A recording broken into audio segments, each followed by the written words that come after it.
जय श्री गणेश। भगवान गणेश की कृपा सदा सर्वदा आप पर बनी रहे। आज है 14 मई, बुधवार का दिन। आज के इस वीडियो में हम पाठ करेंगे सभी कामनाओं की पूर्ति करने वाले भगवान गणेश की एक वैदिक प्रार्थना जिसका नाम है गणपति अथर्वशीर्ष।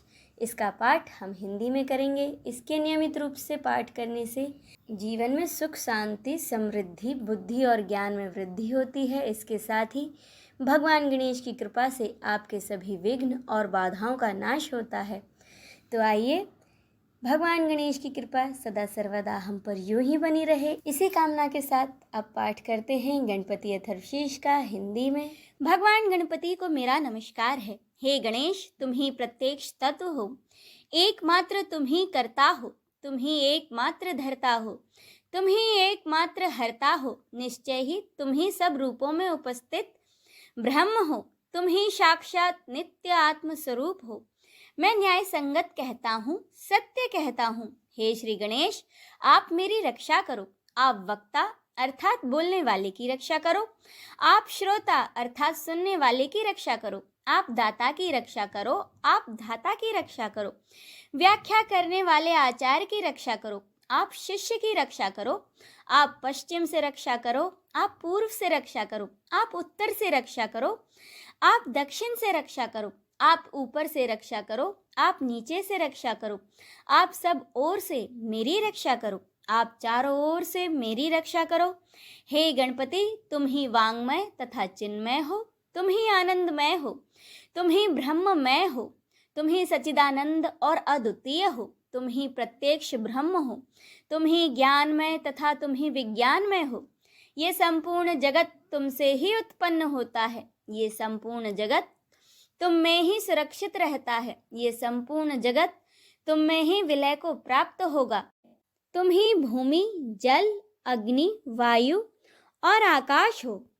तुम ही चारों प्रकार की वाणी अर्थात परा, पश्चंती, बैखरी और मध्यमा हो। तुम प्रकृति के तीनों गुणों सत्व, राजस्व और तमस से परे हो। तुम जागृत, स्वप्न और सुसुप्ति इन तीनों अवस्थाओं से परे हो। तुम स्थूल, सूक्ष्म और वर्तमान तीनों देहों से परे हो। तुम भूत, भविष्य और वर्तमान तीनों कालों से परे हो। तुम मूलाधार चक्र में नित्य स्थित रहते हो।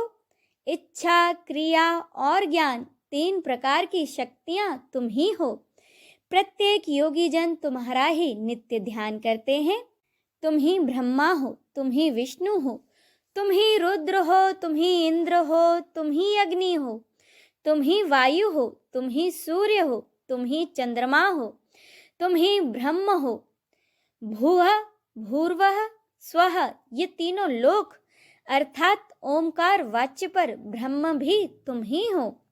गण के प्रथम शब्दांश ग का उच्चारण करने के बाद वर्णों के आदि अर्थात अ उच्चारण करें। उसके बाद अनुस्वार अर्थात म का उच्चारण करें। इसके बाद इसे अर्धचंद्र से सुशोभित करें। इस प्रकार गम ओमकार से अवरुद्ध होने पर भी तुम्हारे बीज मंत्र का स्वरूप ओम गण बनता है। गकार प्रथम रूप है, अकार मध्य रूप है और अनुस्वार अणीम रूप है।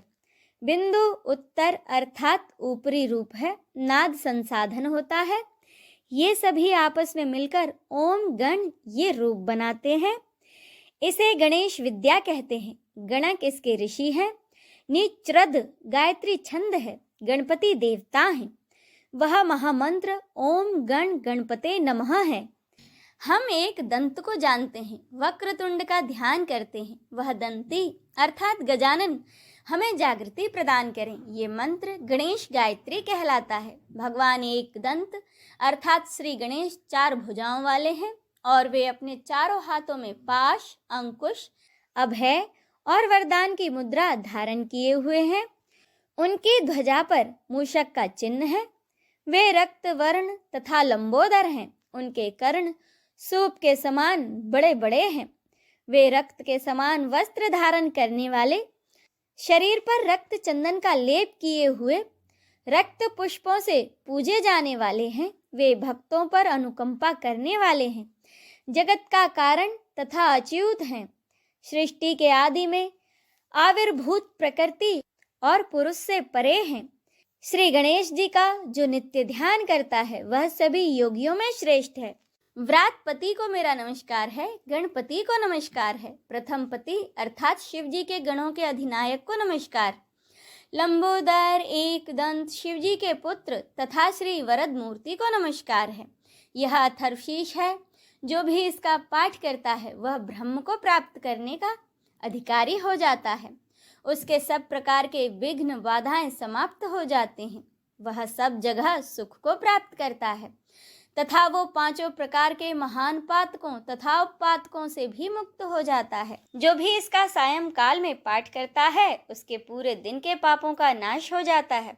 प्रातः काल इसका पाठ करने से रात्रि के सभी पापों का नाश हो जाता है। जो प्रातः सायं दोनों समय इसका पाठ करता है वह निष्पाप हो जाता है।